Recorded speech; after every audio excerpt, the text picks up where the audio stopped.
Hello everyone, in today's video we're gonna talk about 3 stars. Maybe you are new and maybe even late game. I know that you're probably thinking there are only 3 stars, I should just look at the 4 stars or even better only the 5 stars.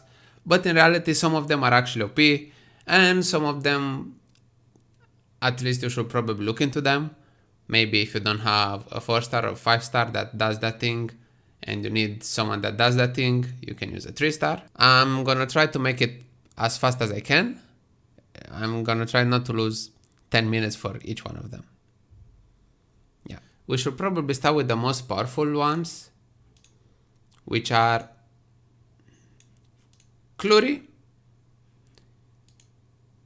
and Ras, but not the basic version. With them you actually have to get them to level 50 and after that do the speciality change. Like here, Ras, speciality change, and Falconer Kluri. Kluri, she's kind of meh at the beginning, but after you do the speciality change, she's gonna become Falconer Kluri. Falconer Kluri, it's really useful because on her ultimate, she can actually strip and put defense break and provoke, and she doesn't actually attack, so she can't actually miss even if you attack, let's say, a fire unit, even if she's hurt. She has this skill that is gonna heal herself and the others, and every time she's gonna attack, she's gonna give herself a bit of combat readiness. The only problem with the speciality change one is that you can't get them right away. You actually have to invest to get them to level 50, after that to do the speciality change, and after that to finish the skill tree. You have to finish all of these to actually make them really powerful, or at least the most important ones. That's gonna give her, like, let's say, more speed, or they're gonna give her some extra things on her skills. But after you manage to finish them, some of them are actually used even in RTA legend level and everything, so don't sleep on them. The second 3 star, again, one of those that actually has a speciality chain. I've played a lot of games where you get at the beginning of the game a unit, and most of the time after that you're gonna be like, okay, I already know that I'm probably never gonna use it again. Well, with the speciality change, actually the first character that you get at the beginning of the game, it's insane. Insane. So after you do the speciality change, Ras is gonna become Adventurer Ras, and I have to tell you, after you finish again the skill tree and everything, he basically does whatever you want. They are actually using him again in RTA, Legend, everything, everywhere. He has basically everything. He gives the defense buff to everyone. He even gives immunity to himself and someone else. He does dual attack with the one that has the highest attack. When he does the dual attack, he can even put defense break on the enemy. He dispels even buffs with the basic attack. Dude, the only thing that he probably can't do is making you a sandwich or something. Like, he has basically everything in his kit. Insane. If you want to build some 3 stars but you are not sure if you're actually gonna use them or if they're actually viable, believe me, you can't go wrong with Falconer Kluri and Ras, Adventure Ras. Another 3 star, again, speciality change. We're gonna do the speciality change ones first, and after we're gonna change to the other ones that don't have at least yet a speciality change. Montmorancy, which after the speciality change is gonna be Angelic Montmorancy. She's again one of the best healers in the game. She's gonna dispel everything. She's gonna dispel, she's gonna heal. She has a chance to put sleep. You don't care that much about it, but you never know. Sometimes it happens and it's insane. Yeah. If you don't have like a healer, even if you have like a healer, like a 5 star one, let's say like Destina or other ones, it's probably still better if you invest in Montmorancy. You can use her even as your Wyvern tank. Again, insane. You can't go wrong with Montmorancy. Another hero that has again speciality change, it's Doris, and after the speciality change she's gonna be the Magic Scholar Doris. Really useful again. You can use her as a tank in Guild War. You can bait dark units to attack her. She's gonna dispel, she's gonna give combat readiness to your unit, she's gonna give you continuous healing, increased defense buff, and again, insane. A really useful healer. Even more useful if you need someone that can bait dark heroes.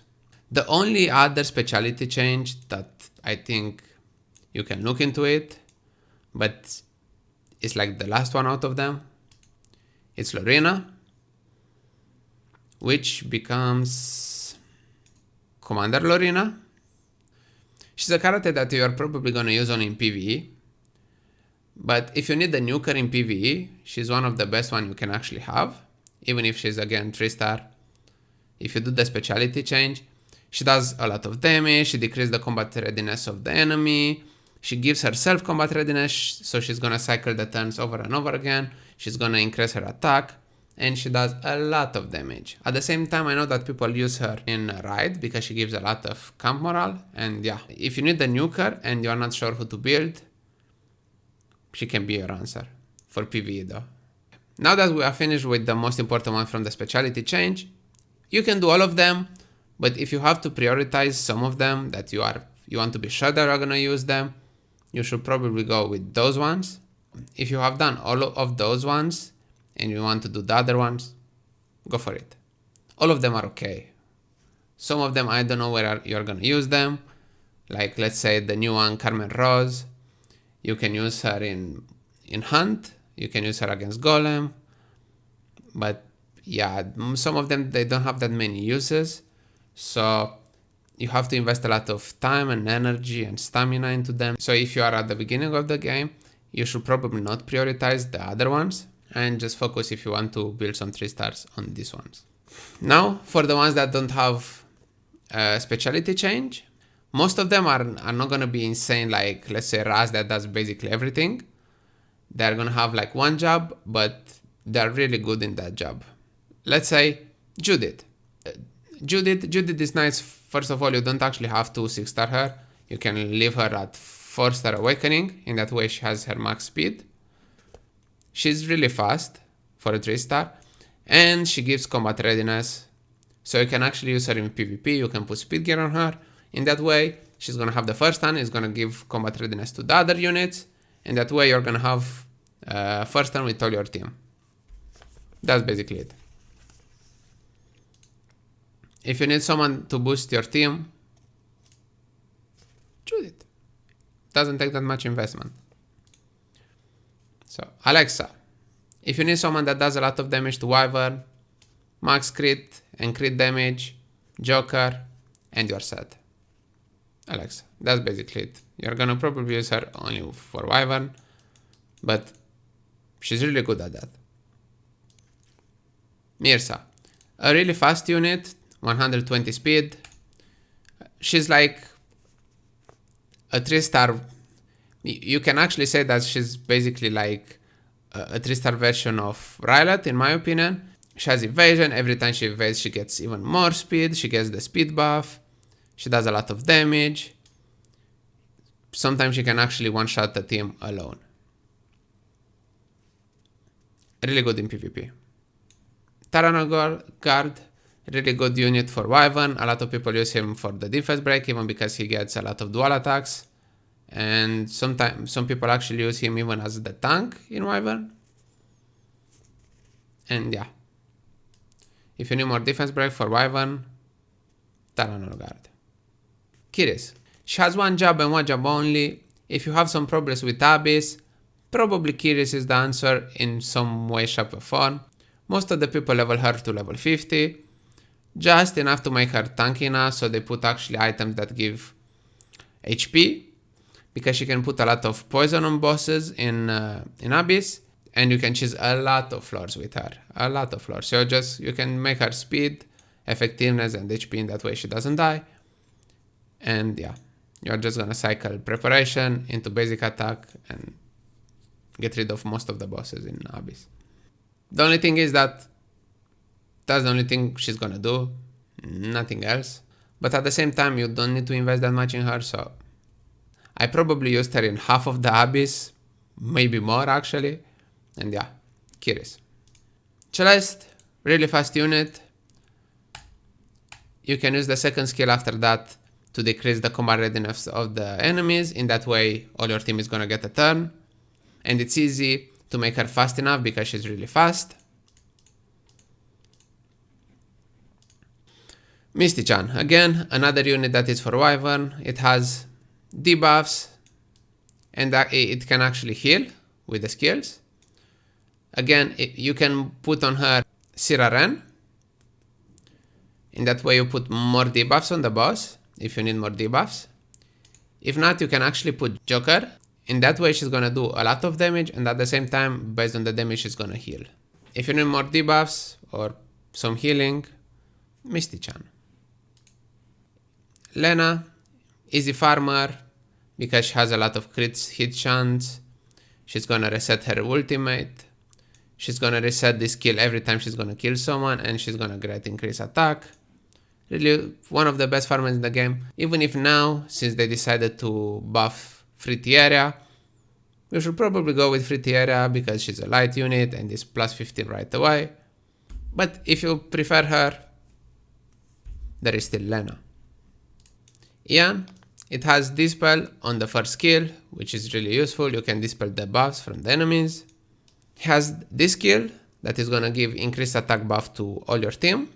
And he's gonna get an extra turn, which means that he can use this one, so he can actually dispel one buff from the enemy team. And he's gonna put the decreased hit chance debuff on them, which is one of the best debuffs you can actually put on the enemies. And he can put on himself the skill nullify, in that way he's not gonna die right away. So if you need someone that dispels and gives a lot of support, Ian. You don't have an answer for Arbiter Wildred or for other people that is gonna revive? Glenn can be an option. He's gonna give himself increased attack, the greater increased attack buff. After that he's gonna get an extra turn. And he's gonna use this second skill that it has extinction. So no one is gonna revive them after he kills them with this skill. He has defense break on the first skill, but you're basically gonna use him only for extinction. The nice thing is that it even has the hit chance increased by 15%. Let's say you want to get rid of an Arbiter Wildred with Moonlight Blade plus 30. You only have 5% chance to miss, which is not bad. It's still basically a 50-50 in Epic 7, but Glenn. So these are the 3 stars that you, in my opinion, should look at the beginning. You should probably start with Montmorancy, Falconer, Kluri, and Ras, and after that, if you need something else, look at the other ones. And if you maybe like some other 3-star and you're like, I just want to build that one,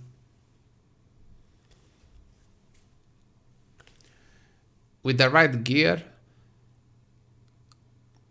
most of them can be used in some cases. Like there is even, let's say, a speciality change Wanda. She's the only character in the game that has 2-turn stun, which can be really useful. But how often are you going to use that? I don't know. In my opinion, you should focus on things that can be used more often. At least I used, or I'm using, most of these ones. But if you guys have other 3-stars that you are like, oh, that one is insane, let me know in the comments below. I'm actually curious to know what 3-stars are you guys using. And yeah, if you guys enjoyed the video, or did you find this video useful, don't forget to like, share, and subscribe. And until next time, ciao, les.